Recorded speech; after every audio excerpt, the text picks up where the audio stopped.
नमस्कार साथियों, मैं मनीष पिवाल आप सभी का आपके अपने चैनल में तहे दिल से स्वागत और अभिनंदन करता हूं। मैं उम्मीद करता हूं कि आप सभी शानदार, जबरदस्त और जिंदाबाद होंगे और आप सभी की कक्षा 12 की राजनीति विज्ञान की जो तैयारियां हैं वो बिल्कुल धमाकेदार चल रही होंगी। इन्हीं धमाकेदार तैयारियों को और भी धांसू बनाने के लिए आज हम लोग पढ़ने जा रहे हैं कक्षा 12 में राजनीति विज्ञान में समकालीन विश्व राजनीति की किताब का अध्याय 2 ध्रुवीयता का अंत, एंड ऑफ बाइपोलैरिटी। और आज है उसका लेक्चर नंबर 7। तो लेक्चर 7 में आज हम लोग क्या पढ़ेंगे?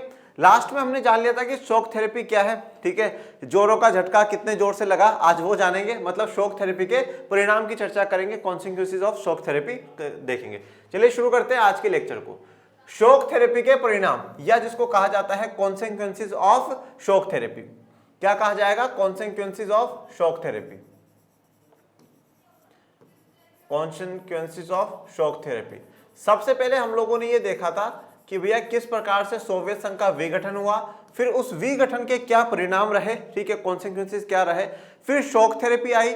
शॉक थेरेपी में पूरा ट्रांसफॉर्मेशन, पूरा परिवर्तन की प्रक्रिया थी कि जो सिस्टम चल रहा था उस सिस्टम को पूर्ण रूप से परिवर्तन कर देना, उसको पूरी तरीके से बदल देना। और पूरी तरीके से बदलने का अर्थ यह था कि जहां सोवियत संघ के देशों में, साम्यवादी शासन के देशों में समाजवाद की विचारधारा थी, वहां पर पूंजीवाद को पूर्ण रूप से लागू करना और साम्यवाद को लोकतांत्रिक रूप में लागू करना, लोकतंत्र वहां पर लागू करना। तो ये एक साथ जो परिवर्तन लाने की जो प्रक्रिया थी, इसी प्रक्रिया को क्या कहा गया? शॉक थेरेपी कहा गया। मतलब थोड़ा सा आघात, थोड़ा सा दुख पहुंचा करके, थोड़ा सा नुकसान पहुंचा करके बेहतर स्थिति में लाने की जो प्रक्रिया थी उसको शॉक थेरेपी कहा गया। सबसे इंपॉर्टेंट बात यहां पर यह आती है कि जो शॉक थेरेपी है इसका ऑब्जेक्टिव क्या था, इसका उद्देश्य क्या था, क्यों शॉक थेरेपी लेकर के आई गई? तो शॉक थेरेपी इसलिए लेकर के आई गई थी कि हमने देखा था कि पूरी दुनिया जो है दो भागों में बढ़ चुकी है, एक पश्चिम का भाग है और एक ईस्ट का भाग है, या जिसे पूर्व कहा जाता है, ठीक है। एक पश्चिमी गठबंधन बन चुका था, एक पूर्वी गठबंधन बन चुका था। तो ये जो शॉक थेरेपी लेकर के आई गई थी वो इसलिए लेकर के आई गई थी कि जो ईस्ट है, जो सोवियत संघ वाला इलाका है, जो पूर्वी गठबंधन वाला इलाका है, जो पहले साम्यवादी शासन वाले देश थे, उनमें बिल्कुल इस प्रकार का विकास हो जैसा विकास कहां पर हो रखा है? वेस्ट में हो रखा है। जैसा विकास पश्चिम में हो रखा है वैसा का वैसा विकास कहां पर हो? पूर्व में हो। इसलिए ये शॉक थेरेपी लेकर के आई गई थी। और ये विकास होगा किस प्रकार से? बोले पूंजीवाद से होगा। बोले ये विकास कैसे होगा? पूंजीवाद से होगा। ये विकास कैसे होगा? बोले लोकतंत्र से होगा। तो इसलिए इन देशों में भी क्या लागू करना पड़ेगा? पूंजीवाद और लोकतंत्र को लागू करना पड़ेगा।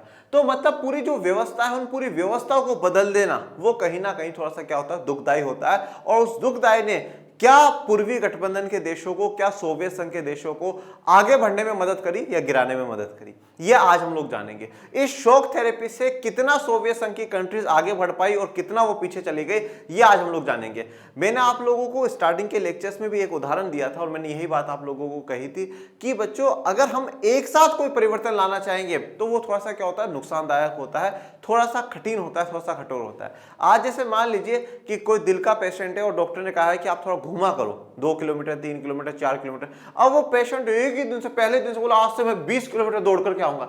नहीं भाई, आराम से धीरे धीरे धीरे धीरे 20 किलोमीटर सुबह, 20 किलोमीटर शाम को नहीं, धीरे धीरे पहले 1-2 किलोमीटर दौड़ो, फिर 5 दिन, 7 दिन, 10 दिन तक आप ऐसे चलो, फिर थोड़ा सा और 1 किलोमीटर बढ़ाओ। इस प्रकार से धीरे धीरे होता है। और नहीं तो जैसे एक उदाहरण मैंने आपको दिया था कि कुछ लोग जैसे स्मोकिंग करते हैं, वो दिन की 10-10, 12-12 सिगरेटें पी जाते हैं। अब उसको बोलो कि नहीं आज से बिल्कुल सिगरेट बंद, अरे तो वो मर जाएगा, वो ऐसे तो उसको लत लग चुकी है। तो फिर क्या करा जाए उसके लिए? बोला अधिक तू 10 पीता था, अब से 9 पी तू। धीरे धीरे धीरे धीरे धीरे परिवर्तन लेकर के आ जाए। परंतु यहाँ पर ये शॉक थेरेपी है, इसको मैं अपनी भाषा में कहूँ तो झटकों वाला जो इलाज था ना, ये झटकों वाला इलाज इसलिए था क्योंकि एक साथ पूरी व्यवस्था को बदलने की बात हो रही है। यहाँ पर जितनी भी सरकारी कंपनियां, बोले बेच दो सबको, सारी की सारी प्राइवेट को दे दो, एक भी सरकार की कंपनी नहीं रहेगी। सरकार के खेत हैं, सरकार के खेत बेच दो प्राइवेट को, एक भी खेत नहीं रहेगा। तो मतलब पूरा का पूरा सिस्टम एक साथ बदलने की कोशिश हो रही है। और मैंने बताया है आप लोगों को कि ऐसी बात नहीं है कि समाजवाद से पूंजीवाद की तरफ और कोई देश नहीं गया। 1972-73 में चाइना भी समाजवाद से पूंजीवाद की तरफ गया है, परंतु स्लोली गया है, इसलिए वहां पर शॉक थेरेपी नहीं लगी। भारत 1991 में नई नीतियां लेकर के आता है एलपीजी की, पर भारत ने भी स्लोली भारत ने पूरा सरकार का सारा इन्वेस्टमेंट प्राइवेट को नहीं बेच दिया, सब कुछ नहीं दे दिया। जो कमजोर वर्ग है उनका ध्यान रखा है, जो कमजोर उद्योगपति है, उत्पादक है, उनका सरकार ने ध्यान रखा है। तो काफी हद तक भारत की सरकारें जो है समाजवाद के रूप में रही हैं, पूर्ण रूप से पूंजीवादी नहीं हुई, परंतु यहां पर अमेरिका और अमेरिका समर्थित देश चाहते हैं कि ईस्ट के जितने भी देश हैं, पूर्व के जितने भी देश हैं, उन सब में एक साथ पूंजीवाद स्थापित हो। यहां पे जो मेन जोर दिया जाएगा वो पूंजीवाद स्थापित करने पे दिया जाएगा, लोकतंत्र पे ज्यादा फोकस नहीं है। वो चाहते नहीं है अमेरिका वाले की लोकतंत्र हो या ना हो, पर जो व्यवस्था है, पूंजीवादी व्यवस्था है, वो स्थापित होनी चाहिए। तो शॉक थेरेपी से अब क्या क्या बदलाव आए हैं, क्या क्या परिणाम हुए, तो वो हम देखते हैं और शुरुआत करते हैं। 1990 में अपनाई गई शॉक थेरेपी जनता को उपभोग के उस आनंद लोक तक नहीं ले गई जिसका उसने वादा किया था। देखिए, अब 1990 में ये जो शॉक थेरेपी अपनाई गई थी, तो जनता को बड़े वादे करे गए थे कि भैया देखो, अगर ये शॉक थेरेपी अपना लोगे ना तो क्या होगा, बिल्कुल खूब आपको जीवन सुखद हो जाएगा, जीवन आपका बेहतर हो जाएगा, बहुत अच्छा हो जाएगा, कोई समस्या नहीं आएगी, सारी की सारी जो है पावर है वो प्राइवेट के हाथों में होगी, प्राइवेट आपको ज्यादा से ज्यादा बेहतर से बेहतर गुड सर्विसेज आपको प्रोवाइड करा पाएगा। मतलब जो सपने दिखाए गए थे शॉक थेरेपी के द्वारा, अमेरिका बाकी समर्थित देशों के द्वारा कि साहब अगर ये शॉक थेरेपी लागू हो गई तो फिर क्या है, आपको बड़ा आनंद मिलेगा, आनंद मिलेगा। आनंद लोक मतलब वो वाला एरिया जहां पर आपको आनंद ही आनंद हो, मंगल ही मंगल हो, पर वहां तक नहीं पहुंचा पाए। सच में शॉक थेरेपी में ये उम्मीद करी जा रही थी कि शॉक थेरेपी से क्या होगा, एक बड़ा परिवर्तन आएगा और उस बड़े परिवर्तन से सोवियत संघ के जो देश है वो पिछड़ चुके हैं, वो बड़ी प्रगति करेंगे, बड़े आगे निकलेंगे और वहां के जीवन, लोगों का जो जीवन है उसमें सुधार आएगा, उनके स्तर में सुधार आएगा। परंतु वैसा बिल्कुल भी नहीं देखने को मिला। इतिहास की सबसे बड़ी गराज सेल, शॉक थेरेपी से पूरे क्षेत्र की अर्थव्यवस्था तहस नहस हो गई और इस क्षेत्र की जनता को बर्बादी की मार झेलनी पड़ी। अब शॉक थेरेपी से जो पूरे क्षेत्र की जो अर्थव्यवस्था वो क्या हो गई, तहस नहस हो गई, पूरी प्रकार से जो अर्थव्यवस्था है वो बर्बाद हो गई। पूरी प्रकार से अर्थव्यवस्था बर्बाद क्यों हुई बच्चों? उसका कारण ये था कि एक देखिए, अभी तक सोवियत संघ में क्या सिस्टम चल रहा था कि सोवियत संघ में अगर एक पिन भी बना रही है ना तो वो भी सरकार बना रही है, एक बड़ी से बड़ी कार बना रही है वो भी सरकार बना रही है, सारे काम जो कर रही है सरकार कर रही है। अब शॉक थेरेपी के तहत ये बात कही गई कि सरकार की जितनी भी फैक्ट्रियां हैं, सरकार की जितनी भी कंपनियां हैं, वो प्राइवेट वालों को बेची जाती है। किसको बेची जाती है? प्राइवेट वालों को बेची जाती। तो एक एक व्यक्तियों को भी कूपन दिया गया कि साहब ये कूपन लो और आप कंपनी खरीद लो, ये कूपन लो आप कंपनी खरीद लो। अब मतलब एक तरीके से सरकार को तो बिल्कुल नीलबट्टे सन्नाटा कर दिया शॉक थेरेपी ने। जब सरकार को बिल्कुल नीलबट्टे सन्नाटा कर दिया, कंपनियां लोग खरीद रहे हैं, बाहर की जो बड़ी बड़ी कंपनियां हैं वो रशिया में, सोवियत संघ में आकर के कंपनियों को खरीद रही है और खरीद रही है, फिर वो धीरे धीरे उत्पादन को बढ़ाएंगी, सुधार करेंगी, समय लगेगा। परंतु एक समय के लिए तो अर्थव्यवस्था जो है उनकी पूरी तहस नहस हो गई थी, क्योंकि अभी तक जिसको सरकार कंट्रोल करके बैठी हुई थी, सरकार से पूरा एक साथ सब कुछ खींच लिया गया, सब कुछ एक साथ खींच लिया गया और बोला ये हाथ से प्राइवेट के हाथ में।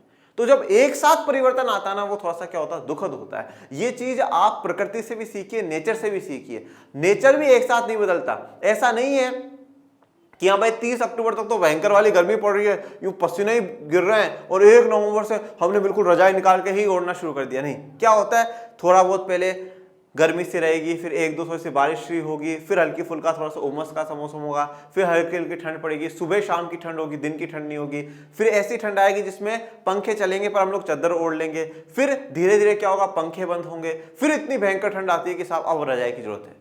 तो क्या होता है, स्लोली धीरे धीरे परिवर्तन आता है, धीरे धीरे चेंजेस आते हैं। परंतु यहां पर क्या था कि एक साथ परिवर्तन लाने की कोशिश करी गई थी कि अभी तक पूरा सिस्टम सरकार चला रही थी और आज से इस पूरे सिस्टम को सरकार का हटा करके फेंको और प्राइवेट वाले हैं तो वो चलाएंगे। तो इससे जो पूरी अर्थव्यवस्था वो तहस नहस हो चुकी थी, बर्बाद हो चुकी थी। रूस में पूरा का पूरा राज्य नियंत्रित औद्योगिक ढांचा चरमरा उठा था। और रूस की अगर मैं बात करूं, ये रूस की तस्वीर आप लोगों को दिखाई गई, राज्य नियंत्रित औद्योगिक ढांचा, जितने भी उद्योग, ठीक है, औद्योगिक ढांचा मतलब जितने भी उद्योगों का पूरा स्ट्रक्चर था, उद्योगों को संभाल करके बैठा था। कौन संभाल करके बैठा था? राज्य नियंत्रित। राज्य का मतलब क्या है? सरकार। तो सरकार के द्वारा जितने भी उद्योग नियंत्रित थे वो चरमरा उठे। चरमरा उठाने का मतलब पूरा बर्बाद हो चुके थे, वो पूरे खत्म कर दिए गए थे शॉक थेरेपी के तहत। ठीक है, सरकार के पास बिल्कुल भी पावर। यहां पर अमेरिका की सोच ये भी थी कि हमें 0% सरकार के पास किसी भी प्रकार का उद्योग इन्वेस्टमेंट छोड़ना है। अगर एक बार हमने सरकार के पास छोड़ दिया तो हो सकता है कि वापस फिर से समाजवाद का जो भाव है वो उभर जाए। इसलिए 0%, पूरा 100 का 100% क्या कर दो, सब प्राइवेट को सौंप दो, 1 भी % सरकार के पास नहीं होना चाहिए। तो ये राज्य नियंत्रित औद्योगिक ढांचा वो पूरा चरमरा उठा था, पूरा खत्म हो चुका था। रूस की बात मैं कर रहा हूं। लगभग 90% उद्योगों को निजी हाथों या कंपनियों को बेचा गया। तो 90% उद्योग है वो निजी हाथों और कंपनियों को बेच दिए गए। मतलब आप सोचिए 90%, मतलब अब वो जो बाकी 10% उनकी इतनी वैल्यू भी नहीं होगी।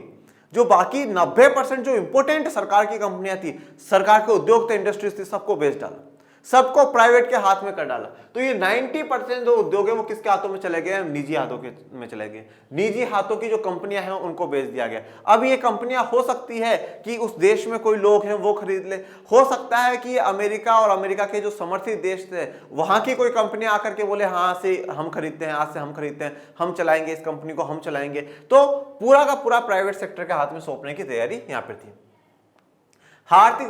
आर्थिक ढांचे का ये पूर्ण निर्माण चूंकि सरकार द्वारा निर्देशित औद्योगिक नीति के बजाय बाजार की ताकतें कर रही थी, इसलिए ये कदम सभी उद्योगों को मटियामेट करने वाला साबित हुआ। देखिए अब ये आर्थिक ढांचे का पूर्ण निर्माण, ठीक है, फिर से रिस्ट्रक्चर करा जा रहा है, ठीक है, जो पहले व्यवस्थाएं थी उन व्यवस्थाओं को पूरा परिवर्तन करा जा रहा है, फिर से कुछ नई व्यवस्थाएं बनाई जा रही है। ये जो पूर्ण निर्माण करा जा रहा है ना, ये पूर्ण निर्माण सरकार की बजाय कौन कर रहा है? बाजार तय कर रहा है, ठीक है। बाजार में जो प्राइवेट इंडिविजुअल्स है वो तय कर रहे हैं, सरकार तय नहीं कर रही है। और जब सरकार तय नहीं कर रही है ना, तो पूरा का पूरा बाजार है, सारे के सारे जो उद्योग है वो मटियामेट करने वाले साबित हुए। मटियामेट मतलब पूरा बर्बाद करने वाले।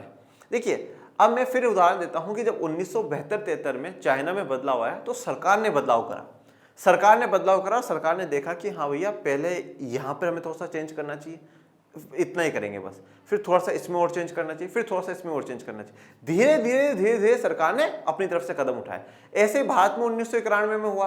भारत में सरकार कंट्रोल करके चल रही थी। अब भी यहां पर एफडीआई खोलना है, अब भी यहां पर विदेशी कंपनियों को बुलाना है, इस वाले क्षेत्र में नहीं बुलाना, इस वाला जो प्रोडक्ट है इसमें हमें इनवाइट नहीं करना है, यहां पर हमारे बहुत छोटे उत्पादक हैं तो इन वाली चीजों में इनको ज्यादा से ज्यादा लोन देना है। सरकार कंट्रोल करके बैठी थी, तो सरकार को पता था। मतलब आप कह सकते हो कि 1991 में जब भारत ने नई व्यवस्था लागू करी तो जो कहते हैं ना डोर है, वो डोर अभी भी सरकार के पास ही थी।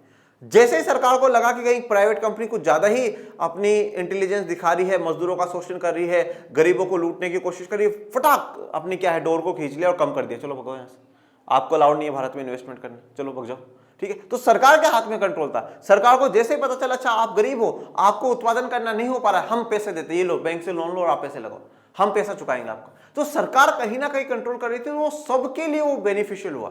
यही चाइना में हुआ। परंतु यहां पर क्या हुआ कि चूंकि सरकार निर्देशित औद्योगिक नीति नहीं थी, सरकार की नीतियां नहीं थी, सरकार निर्देश नहीं कर रही थी, सरकार कंट्रोल नहीं कर रही थी। कंट्रोल कौन कर रहा था? बाजार कंट्रोल कर रहा था।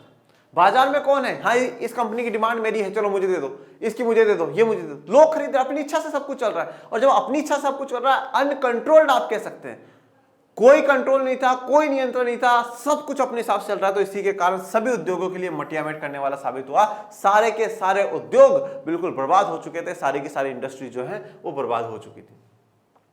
इसे इतिहास की सबसे बड़ी गराज सेल के नाम से जाना जाता है, क्योंकि महत्वपूर्ण उद्योगों की कीमत कम से कम करके आकी गई और उन्हें औने पौने दामों में बेच दिया गया। गराज सेल का मतलब यहां पर यह है कि बिल्कुल आप कह सकते हैं कि बहुत सस्ते में, सेल का मतलब तो आप समझते हैं ना कि भाई बेच देना, तो बहुत सस्ते में बेचा गया हर माल। मतलब जो कंपनियां लाखों करोड़ों की हुआ करती थी उन कंपनियों को बिल्कुल सस्ते में ये ले जाओ, ये लो इतने का वाउचर लो, ये वाउचर ले जाओ, बहुत सस्ते में। तो महत्वपूर्ण उद्योगों की कीमत कम करके आकी गई। तो जो महत्वपूर्ण उद्योग है, जो बड़े बड़े उद्योग है, उनकी कीमत कम आकी गई कि साहब बस इतनी ही कीमत है इनकी, बाकी निकालो। और औने पौने दामों में बेच दिया गया। औने पौने दामों का मतलब है बहुत कम दामों में, ठीक है। जिनकी रेट बहुत ज्यादा हुआ करती थी जिन कंपनियों की, उनको बिल्कुल सस्ते में बेच दिया गया। हालांकि इस महाबिक्री में भाग लेने के लिए सभी नागरिकों को अधिकार पत्र दिए गए थे, लेकिन अधिकांश नागरिकों ने अपने अधिकार पत्र काला बाजारियों के हाथों बेच दिए, क्योंकि उन्हें धन की जरूरत थी। देखिए अब इस महाबिक्री में ये जो ग्रांड सेल ऑर्गेनाइज करी गई थी कि भाई उद्योग खरीद लो, उद्योग खरीद लो, उद्योग खरीद लो, तो इस उद्योग खरीदने वाली प्रक्रिया में सभी नागरिकों को वाउचर या आप कह सकते हैं कूपन जारी करे गए थे कि भाई जिसको भी कंपनियां खरीद रही है एक कूपन ले लीजिए और अपनी कंपनियां खरीदिए जिसको खरीदनी। तो सबको इन्वाइट करा गया था, मतलब पूरी पब्लिक को कहा गया था कि आप सब लीजिए और आराम से जिसको जो कंपनी खरीदनी है वो खरीद सकता है।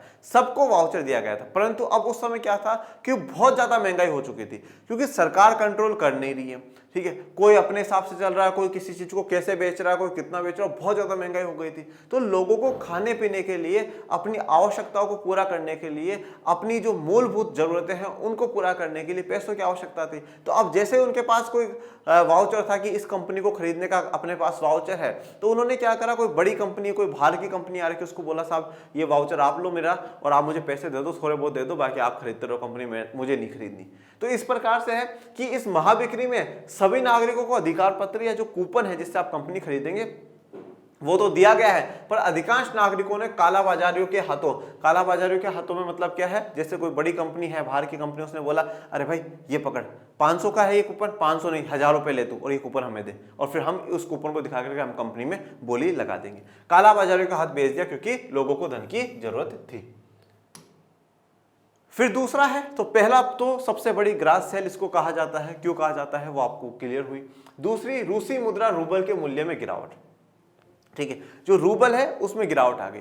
देखिए आप सभी अगर इकोनॉमिक्स पढ़ते हैं तो बहुत अच्छी बात है, नहीं पढ़ते हैं तो बड़ी दुख की बात है। जिनके पास इकोनॉमिक्स है, और मैं बहुत सी बार ये चीज़ कह चुका हूँ कि बच्चों अगर आप पॉलिटी लेते हैं तो आपको इको लेनी ही लेनी चाहिए, ठीक है, पर अब तो आप 12th में, अब तो आप क्या लेंगे, पर अगर आप फर्स्ट ईयर में, सेकंड ईयर में भी जाकर के पढ़ते हैं तो पॉलिटी के साथ इको लेने की कोशिश करा करो, आपको काफ़ी कुछ चीज़ें जो हैं क्लियर होंगी, कॉन्सेप्ट थोड़े और भी अच्छे से क्लियर होंगे। क्योंकि पॉलिटी के लिए इको को उसकी मदर कहा जाता है, उसका बेस कहा जाता है, क्योंकि इकोनॉमिक्स सही चलता रहता है तो पॉलिटी ऑटोमेटिकली सही चलता रहता है। इसलिए जब चाणक्य जी ने किताब लिखी अर्थशास्त्र, अब वो अर्थशास्त्र से ऐसा लगता है इकोनॉमिक्स की किताब है, नहीं, वो पॉलिटी की किताब है, ठीक है, उसमें कैसे सिस्टम चलेगा वो बता रखा है, पर उसमें ये भी बता रखा कितना कर लेना है, किससे लेना है, किससे नहीं लेना, कहाँ लगाना है, कहाँ नहीं लगाना, तो सारा पूरा पहले इकोनॉमी बता रखी है, पूरा इकोनॉमिक्स समझा रखा है, और फिर पॉलिटी के बारे में जिक्र करते हैं। तो अगर आप इकोनॉमिक्स पढ़ते हैं तो कहीं ना कहीं थोड़ा सा पॉलिटी आपके लिए आसान हो जाता है, मेरा ऐसा पर्सनली ऐसा मानना है। बाकी देखिए सब टीचरों की और सब व्यक्तियों की अलग अलग राय होती है कि जैसे हम घर बनाते हैं तो जो नींव होती है ना, वो नींव है इकोनॉमिक्स और उसके ऊपर बिल्डिंग है पॉलिटी।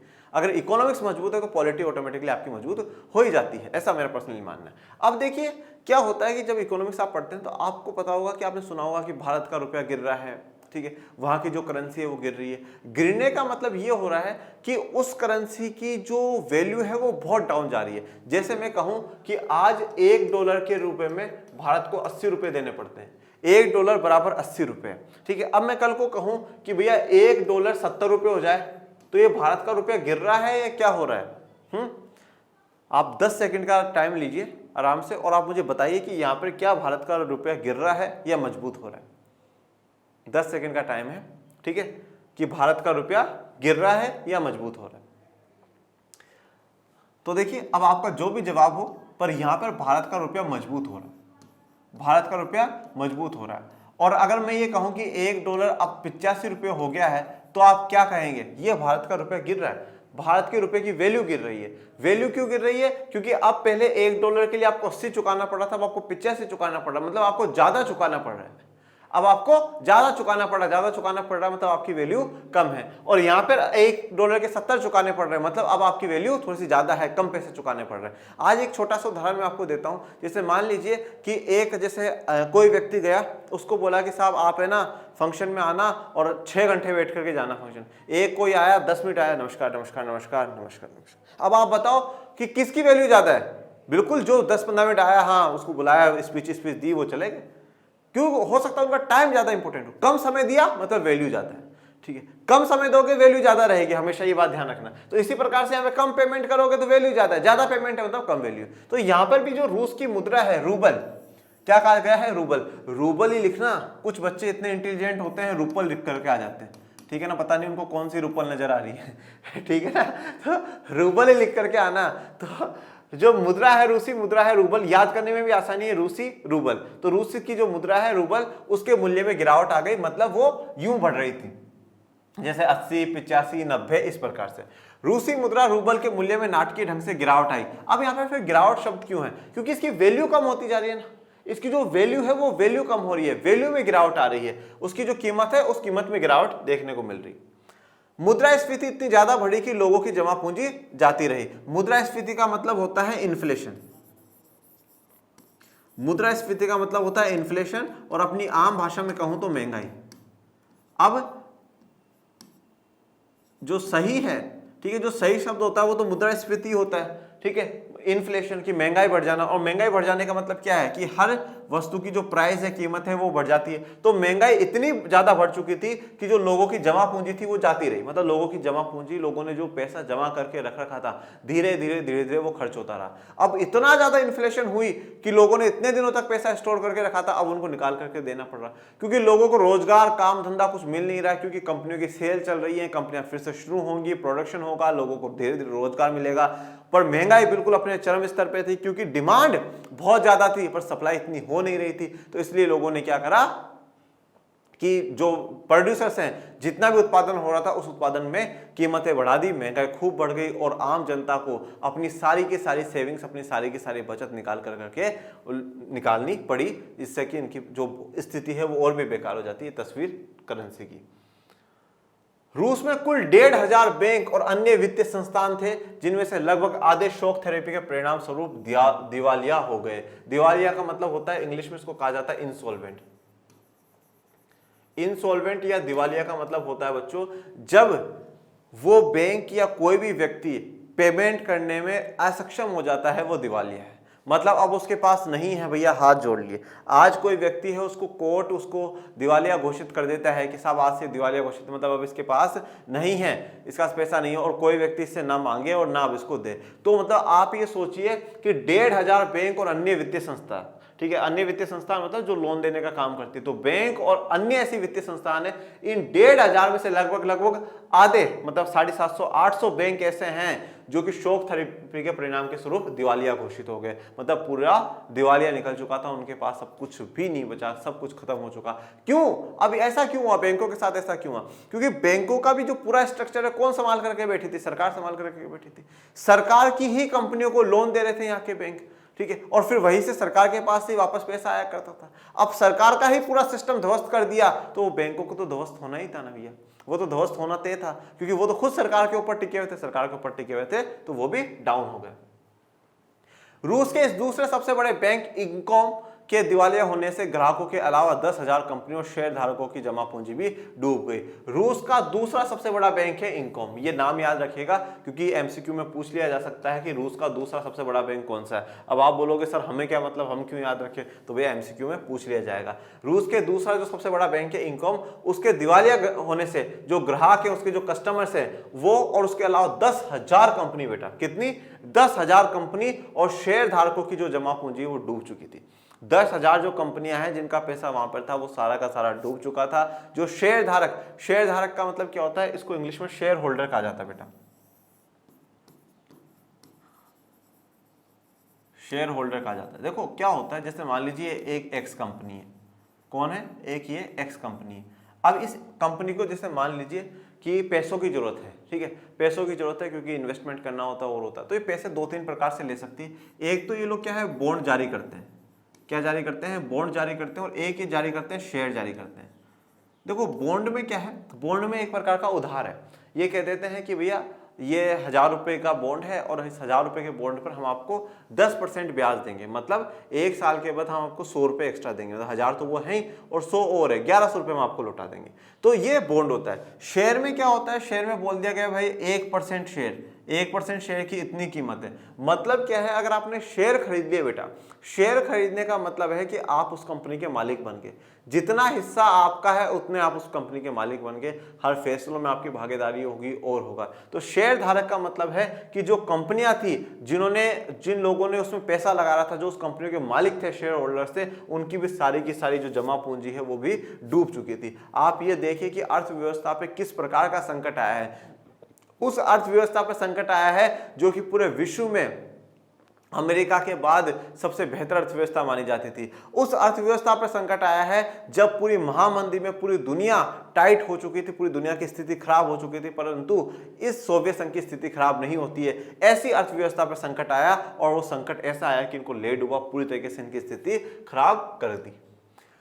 सामूहिक खेती की प्रणाली समाप्त हो चुकी थी और लोगों को अब खाद्यान्न की सुरक्षा मौजूद नहीं रही। तो जो सामूहिक खेती, स्टालिन का जब टाइम पीरियड था, जोसेफ स्टालिन, तो स्टालिन क्या था कि स्टालिन की एक बात ये कहनी पड़ेगी कि स्टालिन ने सोवियत संघ को मजबूत बना दिया, इतना मजबूत बनाया कि सेकेंड वर्ल्ड वॉर में अमेरिका और ब्रिटेन के जो प्राइम मिनिस्टर प्रेसिडेंट हुआ करते थे उनके साथ स्टालिन की मीटिंगें हुआ करती थी। ये ताकत है कि स्टालिन ने इतना मजबूत सोवियत संघ को बनाया। हाँ, परंतु वो तानाशाह था, लोगों पर अत्याचार करता था, वो बात भी एक तरफ सही है, परंतु उसने सोवियत संघ को बहुत मजबूत बनाया।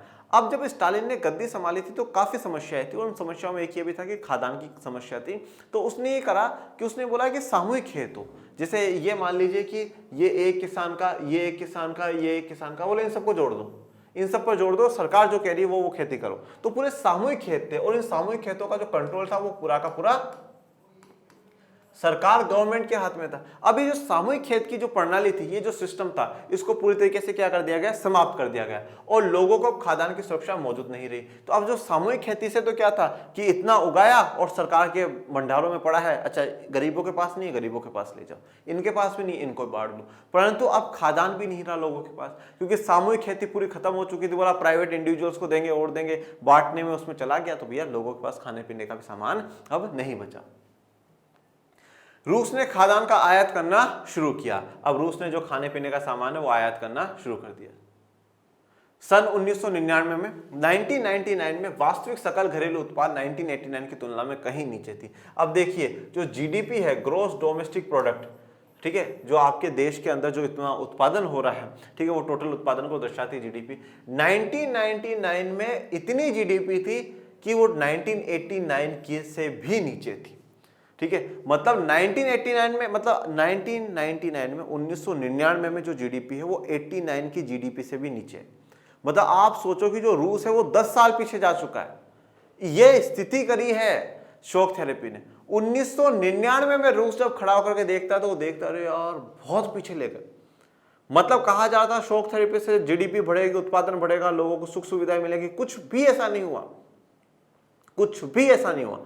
और अगर मैं आपको हर बात एक बात कहता हूं कि अगर चाहते, आईएमएफ चाहता, वर्ल्ड बैंक चाहता, अमेरिका चाहता और अमेरिका के समर्थित पूंजीवादी देश चाहते तो आराम से धीरे धीरे भी ये चेंजेस लेकर के आ सकते थे, और इन देशों को इतना बड़ा नुकसान, इतना बड़ा आघात नहीं देखना पड़ता, इतना ज्यादा दुख नहीं देखना पड़ता। परंतु दुख देखिए कि 1999 में भी जीडीपी उससे भी 1989 की तुलना में भी कम है। मतलब 10 साल से भी ज्यादा के दौर में वो पीछे रूस जा चुका है। पुराना व्यापारिक ढांचा तो टूट चुका था, लेकिन इसकी जगह कोई वैकल्पिक व्यवस्था नहीं हो पाई थी। अब जो पुराना पूरा व्यापारिक ढांचा था वो तो पूरा खत्म हो चुका था, सरकार की सारी व्यवस्थाओं को खत्म कर दिया गया, परंतु कोई नया विकल्प अभी पूरी व्यवस्था नहीं थी। अभी था कि हाँ पूंजीवाद होगा, कंपनियां खरीद रहे हैं और चल रहा है, सिस्टम जो चल रहा था, परंतु पूरा एक सही से एक ऑप्शन नहीं था। ठीक है, जैसे कि चाइना और इंडिया ने करा, चाइना और इंडिया ने एक साथ सब कुछ नहीं छोड़ा, धीरे धीरे छोड़ा, जिससे कि पीछे एक ऑप्शन रहे कि हाँ सरकार कंट्रोल करके बैठी है, कोई किसी को डरने की चिंता करने की आवश्यकता नहीं है। ओके, समाज कल्याण की पुरानी व्यवस्था का नष्ट। अब देखिए समाजवाद तो पूरा इसी बात पर आधारित था कि समाज का कल्याण करना है। तो जो पुरानी व्यवस्थाएं चल रही थी सोवियत संघ में, समाज का कल्याण, जिसमें हर व्यक्ति को शिक्षा स्वास्थ्य दिया जाएगा, हर व्यक्ति को पूर्ण रोजगार दिया जाएगा, सबके घरों में जो मूलभूत आवश्यकताएं हैं, रोटी कपड़ा मकान शिक्षा स्वास्थ्य, ये सब कुछ दी जाएगी, ये समाज कल्याण वाली सुविधाएं थी। तो वो समाज कल्याण की जो पुरानी व्यवस्था थी वो पूर्ण रूप से नष्ट कर दी गई थी। समाज कल्याण की पुरानी व्यवस्थाओं को क्रम से नष्ट किया गया। सरकारी रियायतों के खात्मे के कारण ज्यादातर लोग गरीबी में पड़ गए। तो अभी तक तो सरकारें कुछ रियायत दे रही थी गरीबों को, अच्छा आप गरीब हो ये काम मत करो, इतना ही दो, आप इतना करो, ये गरीब है आप लो तो राशन आपको सरकार देती है, गरीब हो आपको सरकार रोजगार दे रही है। तो जो सरकार की तरफ से रियायत, सरकार की तरफ से जो छूट मिला करती थी, ठीक है, उन सब का खात्मा कर दिया, वो सब खत्म कर दिया। इस कारण ज्यादातर लोग क्या है और भी गरीबी में पड़ गए, और भी गरीबी में चले जाते हैं। मध्य वर्ग समाज के हाशिए पर आ गया और अकादमिक और बौद्धिक कामों से जुड़े लोग या तो बिखर गए या बाहर चले गए। मध्य वर्ग समाज के हाशिए पर आ गया। हाशिए पर आने का मतलब है बिल्कुल मार्जिनल, बिल्कुल आप कह सकते हैं कॉर्नर पे आ चुका है। जो मध्य वर्ग था, जो थोड़ा बहुत ठीक ठाक कंडीशन में था, अब वो भी पीछे जा चुका है, वो भी बिल्कुल मार्जिन पे पहुंच चुका है। मार्जिन का मतलब समझते हैं ना, जैसे आपके पास जब कॉपी आएगी बोर्ड की तो ये एक मार्जिन ये होता है, एक ये मार्जिन होता है, ये दो आपके मार्जिन है, ठीक है, एक ये एंड है, एक ये एंड है। जैसे मैं कहूं कि आज ये बोर्ड है, स्मार्ट बोर्ड है, तो इसका एक मार्जिन ये हो गया और एक मार्जिन ये हो गया। हम मार्जिन पे खड़े ना, ये मार्जिन है। जैसे अभी मैं यहाँ खड़ा हूं तो ये मार्जिन पे खड़ा हूं मैं बिल्कुल, इसके फिर सीधा बाहर जाऊंगा तो मैं कैमरे से बाहर हो जाऊंगा, इधर हूं तो ये मार्जिन आ जाएगा, फिर उसके बाहर। तो मार्जिन पे जो मध्यम वर्ग था, जैसे आज मैं यहाँ पर मध्य में खड़ा हूं, परंतु इतनी बुरी स्थितियां हुई कि मैं बिल्कुल मार्जिन पर आ गया, मैं एंडिंग पर आ गया। मतलब मध्यम वर्ग की भी जो स्थिति है वो खराब हो जाती है। अकादमिक और बौद्धिक कामों से, अकादमिक मतलब जो पढ़े लिखे और इंटेलेक्चुअल जो लोग थे, जो इन कामों से जुड़े हुए थे, वो लोग या तो बिखर गए, मतलब उनका काम धंधा सब कुछ खत्म हो गया, ठीक है, या तो वो अलग अलग काम सब करने लगे, या फिर वो क्या है, बाहर चले जाते हैं, देश को छोड़ करके दूसरे देशों में चले जाते हैं। कई देशों में एक माफिया वर्ग जराइम पेशा लोग उभरा और उसने अधिकतर आर्थिक गतिविधियों को अपने नियंत्रण में ले लिया। अब देखिए, जब भी क्या होता है कि कोई समस्या आती है तो ज्यादातर लोग क्या है, गलत रास्ता अपना लेते हैं। अब लोगों के पास खाने पीने को नहीं था, महंगाई बिल्कुल उच्च स्तर पर पहुंच चुकी थी, तो कुछ लोगों ने गलत रास्ता अपना लिया और वो क्या बन के माफिया वर्ग में आ गए, चोरी वोरी करने लगे, लोगों के पास जो धन था उसको लूटने लग गए और अधिकतर जो नियंत्रण था उन लोगों ने बना लिया। मतलब अब आप इस चीज को देखिए, हम सरकारें क्यों बना रहे हैं, फिर मैं कहता हूं पॉलिटिक्स इकोनॉमिक्स कैसे जुड़ी हुई है। हमने सरकार क्यों बनाई, सरकार हमने इसलिए बनाई कि लॉ एंड ऑर्डर को बना करके रखे, कानून व्यवस्था को बना करके रखे। पर कानून व्यवस्था बिगड़ती क्यों है, क्योंकि लोगों के पास आर्थिक संसाधनों की कमी होती है, ठीक है, लोगों के पास खाने के लिए नहीं होता तो लोग गलत रास्ते अपना लेते हैं, चोरी करने लग जाते हैं, लोगों का मर्डर करने लग जाते हैं, लूटपाट करने लग जाते हैं। अगर इकोनॉमी सबको सही सलामत चलती रहती है तो पॉलिटी ऑटोमेटिकली स्मूथली चलती रहती है। अब यहाँ पर पूरा पॉलिटिकल सिस्टम को डैमेज कर दिया गया, इकोनॉमिक सिस्टम को डैमेज कर दिया गया, तो जो एक माफिया वर्ग है वो उभरा और उसने क्या करा, अधिकतर जो आर्थिक गतिविधियां है उस पर अपना कंट्रोल जमा लिया। निजीकरण की ने नई विषमताओं को जन्म दिया। ये निजीकरण जो लेकर के आए कि भाई ज्यादा से ज्यादा प्राइवेट के हाथ में होगा, इसने नई विषमताओं का मतलब क्या है, जो नए डिफरेंसेस है उनको जन्म दिया। मतलब काफी कुछ ज्यादा आप कह सकते हैं, जो खाई है वो बढ़ चुकी थी, जो गरीब है वो और भी गरीब हो गया, उसकी स्थिति और भी बुरी हो चुकी थी। पूर्व सोवियत संघ में शामिल रहे गणराज्य और खासकर रूस में अमीर और गरीब लोगों के बीच तीखा विभाजन हो गया। अब जो पूर्व सोवियत संघ है उसमें जो शामिल रहे जो गणराज्य हैं और खास करके रूस में अमीर और गरीब लोगों के बीच में क्या है, तीखा विभाजन, मतलब और भी ज्यादा जो खाई है वो बढ़ गई। अब देखो, जो उस समय में थोड़े बहुत अमीर थे तो उन्होंने तो क्या करा, कंपनियां खरीद ली और खरीद लिया, धीरे धीरे उत्पादन बढ़ाना शुरू कर दिया, वो तो और भी अच्छी कंडीशन में पहुंच गए। पर जो गरीब थे, अब पहले तो क्या था, सोवियत संघ की व्यवस्था में तो सरकार उनको सपोर्ट कर रही थी, सरकार उनको खाने के लिए दे रही थी, सरकार उनके रोजगार की गारंटी लेती थी, सरकार उनके बच्चों की शिक्षा की गारंटी लेती थी, उनके स्वास्थ्य की गारंटी सरकार लिया करती थी। तो वहां पे पहले सरकार कंट्रोल कर रही है, गरीबों की स्थिति का देख रेख सरकार कर रही है। परंतु अब जैसे ही सरकार का सिस्टम खत्म हुआ तो इस निजीकरण की जो व्यवस्था है उससे अमीर और अमीर होता गया, गरीब और गरीब होता गया। यह आपको पूरे सोवियत संघ की एक तस्वीर दिखाई है।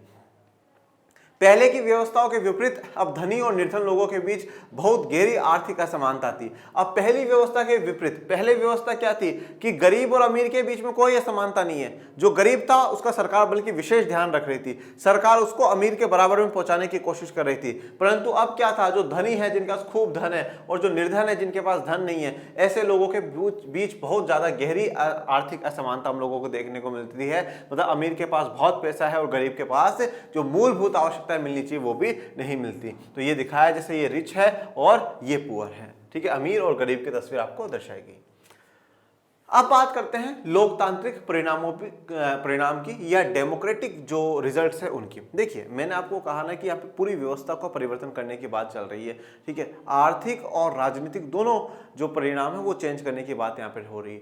परंतु अमेरिका ने और अमेरिका के समर्थित देशों ने जो आर्थिक व्यवस्था है, मतलब समाजवाद को पूंजीवाद में परिवर्तन करने में तो बड़ा जोर दिया है, खूब एफर्ट्स लगाए, परंतु लोकतंत्र लाने के लिए उन्होंने ज्यादा एफर्ट्स नहीं लगाए कि लोकतंत्र लागू ही होना चाहिए।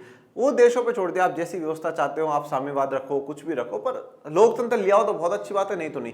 जितना प्रयास पूंजीवाद को लाने पे लगाया गया है उतना लोकतंत्र को लाने पे नहीं लगाया है। और पूंजीवाद को लाने में एक बड़ी भूमिका किसने निभाई, IMF ने, वर्ल्ड बैंक ने, और ये किसके इशारे पे निभाई है, अमेरिका और अमेरिका के समर्थित देशों पे। तो ध्यान दीजिएगा कि लोकतंत्र को लाने के लिए ज्यादा एफर्ट्स अमेरिका और अमेरिका के समर्थित देशों ने नहीं लगाए। आर्थिक बदलाव को बड़ी प्राथमिकता दी गई और उस पर पर्याप्त ध्यान भी दिया गया, लेकिन लोकतांत्रिक संस्थाओं के निर्माण का कार्य ऐसी प्राथमिकता के साथ नहीं हो सका। तो आर्थिक बदलाव को तो बड़ी प्राथमिकता दी गई, ठीक है, जो आर्थिक बदलाव है उनको तो बहुत ज्यादा इंपॉर्टेंस दी गई, पहली प्रायोरिटी पे रखा गया कि आर्थिक बदलाव होने चाहिए। ये जो समाजवाद से जो पूंजीवाद की तरफ आना है ये होना बड़ा जरूरी है, पूंजीवाद की तरफ जाना बड़ा जरूरी है। पूंजीवाद की जो व्यवस्था है वो पूरी व्यवस्था देश में लागू होनी चाहिए, पूरे सोवियत संघ में लागू होनी चाहिए, हर एक गणराज्य पे, हर एक इलाके पे लागू होनी चाहिए और बिल्कुल 100% रूप से लागू करनी, सरकार के पास कुछ भी नहीं छोड़ना।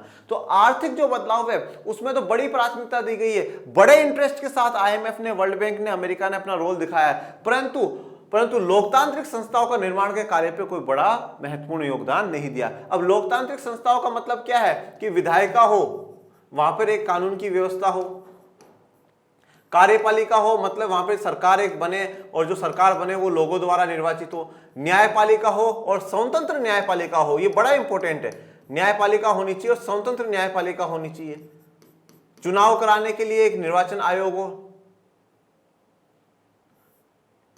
चुनाव आयोग होना चाहिए। ऐसी जो संस्था है उनका गठन नहीं करा गया है और उनके कामकाज पे ज्यादा फोकस नहीं करा गया। इन सभी देशों के संविधान हड़बड़ी में तैयार किए गए, तो ये जितने भी देश है सबके संविधान जो है वो बहुत तेजी से हड़बड़ाहट में क्या हुए तैयार हुए, ये ऐसा नहीं कि बिल्कुल सोच समझ करके बिल्कुल सही से बनाया गया हो। रूस सहित अधिकांश देशों में राष्ट्रपति को कार्यपालिका प्रमुख बनाया गया और उसके हाथ में लगभग हर संभव शक्ति थमा दी गई। अब चाहे रूस हो और ज्यादातर जो ये सोवियत संघ के जितने भी देश हैं उन सब में कार्यपालिका का जो प्रमुख बनाया गया वो किसको बनाया गया, राष्ट्रपति को बनाया गया कि भाई प्रेसिडेंट है, प्रेसिडेंट सबसे पावरफुल होगा, प्रेसिडेंट के पास ही सबसे ज्यादा पावर होगी, इसको पावरफुल बना दिया गया। और लगभग हर संभव जो शक्ति है, जो सबसे ज्यादा जो पॉसिबल ताकत है वो सारी की सारी ताकत किसके हाथ में सौंप दी, राष्ट्रपति के हाथ में सौंप दी। मतलब आप कह सकते हो कि अभी भी यहां पर सोवियत संघ के देशों में अभी भी कहीं ना कहीं वन मैन आर्मी है कि एक व्यक्ति के हाथ में सारी की सारी पावर सौंपी गई है, चाहे वो रूस हो और चाहे वो बाकी देश हो। फलस्वरूप संसद अपेक्षाकृत कमजोर संस्था रहेगी। तो अब जब राष्ट्रपति के हाथ में सारी पावर सौंप दी गई, राष्ट्रपति एक व्यक्ति है और एक व्यक्ति के हाथ में जब सारी पावर सौंप दी गई तो संसद जो है, जो विधायिका होती है वहां की, वो क्या पड़ गई, कमजोर पड़ गई। एक व्यक्ति के हाथ में ज्यादा ताकत आ गई और जो संसद है जहां पे लोग निर्वाचित होकर के जा रहे थे वो संसद कमजोर हो गई। मध्य एशिया के देशों में राष्ट्रपति को बहुत अधिक शक्तियां प्राप्त थी और इनमें से कुछ सत्तावादी हो गए। जो मध्य एशिया के देश थे, Kazakhstan, Uzbekistan, Turkmenistan, Kyrgyzstan, Tajikistan, ये जो पांचों देश हैं, इन पांचों देशों में क्या है, जो राष्ट्रपति उसको बहुत ज्यादा शक्तियां प्रदान करी गई, बहुत ही ज्यादा, मतलब कहते हैं ना जितना लिमिट होती है उस लिमिट से भी ज्यादा शक्तियां किसको प्रदान करी गई, राष्ट्रपति को करी गई। और फिर धीरे धीरे ये क्या हो गए, सत्तावादी हो गए। सत्तावादी होने का मतलब क्या है, सत्ता पर बैठे रह गए, नहीं अभी चुनाव नहीं कराएंगे, 10 साल बाद कराएंगे, फिर बाद में चुनाव कराएंगे, फिर देखेंगे। तो खुद को बनाए रखा मतलब एक तानाशाह वाला सा है कि हाँ चल रहा है, चलने दीजिए, ठीक है ना, बिल्कुल ऐसा। मिसाल के तौर पर तुर्कमेनिस्तान और उज्बेकिस्तान के राष्ट्रपतियों ने पहले 10 वर्षों के लिए अपने को इस पद पर बहाल किया और इसके बाद समय सीमा को अगले 10 सालों के लिए बढ़ा दिया। तो जैसे उदाहरण के लिए तुर्कमेनिस्तान और उज्बेकिस्तान के जो राष्ट्रपति है पहले 10 वर्ष के लिए बने, फिर उन्होंने वापस अपने आप को 10 साल के लिए आगे बढ़ा लिया कि साहब अभी भी 10 साल हम लोग ही रहेंगे। इन राष्ट्रपतियों ने अपने फैसलों से असहमति या विरोध की अनुमति नहीं दी। तो राष्ट्रपतियों ने दोनों जगह या इन देशों की जो राष्ट्रपति उन्होंने साफ कहा कि भाई हमारे खिलाफ कोई असहमति नहीं होगी, हमारे खिलाफ कोई विरोध नहीं होगा और अगर ऐसा करेगा तो उनको जेलों में डाल दिया जाएगा। मतलब आप कह सकते हैं कि स्वतंत्रता का जो अधिकार है, ठीक है, अभिव्यक्ति की जो आजादी है, उन अधिकारों का भी यहाँ पर हनन करा गया है। अधिकतर देशों में न्यायिक संस्कृति और न्यायपालिका की स्वतंत्रता को स्थापित करने का काम करना अभी भी बाकी है। तो ज्यादातर देशों में जो न्यायिक संस्कृति है कि भैया न्याय मिलना चाहिए, सबको जस्टिस मिलना चाहिए, और न्यायपालिका भी कैसी, स्वतंत्र हो, जो किसी के भी दबाव में ना हो, विधायिका के, कार्यपालिका के, किसी के भी दबाव में ना हो, ऐसी न्यायपालिका को अभी भी स्थापित करना बाकी है देशों में। अभी भी सारे के सारे जो पावर है वो एक दो लोगों के पास है, कुछ पार्टियों के पास है। न्यायपालिका की बिल्कुल सुनी नहीं जाती है, न्यायपालिका के फैसलों को नजरअंदाज कर दिया जाता है। तो स्वतंत्र न्यायपालिका, ऐसी न्यायपालिका हो जो स्वतंत्र भी हो और मजबूत भी हो, ऐसी न्यायपालिका स्थापित करना अभी भी इन देशों में कहीं ना कहीं बाकी है। अब बात करते हैं अर्थव्यवस्था की मजबूती। रूस सहित अधिकांश देशों की अर्थव्यवस्था ने सन 2000 में यानी अपनी आजादी के 10 साल बाद खड़ा होना शुरू किया। तो हमने देखा था कि 1999 तक तो उनकी बहुत बुरी स्थिति थी। तो रूस सहित जो अधिकांश देश उन्होंने 2000 में आकर के अपनी आजादी 1990 के बाद 10 साल के बाद खड़ा होना शुरू करा। ग्राफ धीरे धीरे अब ऊपर बढ़ना शुरू हुआ था। इन अधिकांश देशों की अर्थव्यवस्था के पूर्ण जीवन का कारण था खनिज तेल, प्राकृतिक गैस और धातु जैसे प्राकृतिक संसाधनों का निर्यात। अब हर देश की जो इकोनॉमी है वो एक किसी न किसी पे टिकी हुई होती है। जैसे भारत की इकोनॉमी है वो कृषि आधारित इकोनॉमी है। आप ईरान इराक की तरफ जाएंगे तो जो पेट्रोल है, वो ऑयल है जो है, वो उनकी पूरी इकोनॉमी है। इसी प्रकार से रूस देखेंगे, आप मध्य दक्षिण एशिया के देश देखेंगे तो यहाँ पे खनिज तेल जो मिनरल ऑयल है वो, प्राकृतिक गैस जो नेचुरल गैस है वो, और धातु, ठीक है, धातु मतलब जो मेटल्स होते हैं, सोना चांदी लोहा, ये सब कुछ, ये जो प्राकृतिक संसाधन है जो प्रकृति से मिला करते थे, इन संसाधनों के बलबूते पर ही ये देश देश वापस खड़े हुए, इनको निकाला और इनको पूरी दुनिया में बेचा, निर्यात करा गया और उससे खूब धन कमा करके अपनी स्थिति को सुधारा गया। रूस, कजाकिस्तान, तुर्कमेनिस्तान, उज्बेकिस्तान और अजरबैजान तेल और गैस के बड़े उत्पादक देश हैं। तो रूस, कजाकिस्तान, तुर्कमेनिस्तान, उज्बेकिस्तान, अजरबैजान ये सब तेल और गैस के बड़े उत्पादक देश हैं, मतलब बहुत ज्यादा उत्पादन करते हैं।